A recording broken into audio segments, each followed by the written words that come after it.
I do a biofeedback technique in my office called muscle testing. It's like a muscle response to something that you do to the body. Now, there's other people that do biofeedback with computers, which is legit. And they'll use acupuncture points with a needle and stuff like that. But I don't use a computer. I use the patient's own body. Now, here's why I do this. When I was in chiropractic school, one of my classmates asked me, are you going to do muscle testing in practice? And I said, I don't know. He goes, well, look around. The doctors that do are the happiest and they get the best results. I was like, okay, well, I'll look into it. So I started my practice, and a few years later, I decided I'm going to experiment with muscle testing.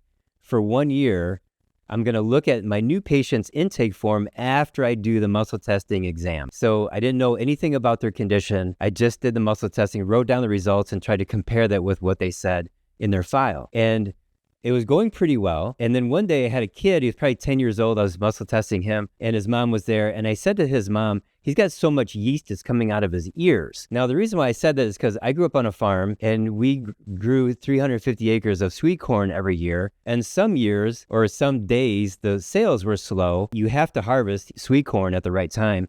And then you put it in a big freezer. We had this huge freezer. And I would ask my dad, how's the sales going? He goes, well, not going very well. We have so much sweet corn, it's coming out of our ears. So I just said that to her, and she jumped up from where she was sitting, ran over to her child, pulled his ear back, and said, yeah, look. And I saw this fungus actually growing out from behind his ears. It was at that moment I realized, okay, muscle testing, it may not be 100% accurate, but it's absolutely inexpensive, of course, because there's no computers, no software, and it's pretty accurate, good enough for me, and it's been the greatest tool that I've been using in my whole career, every day, every patient for 27 years now, with great results.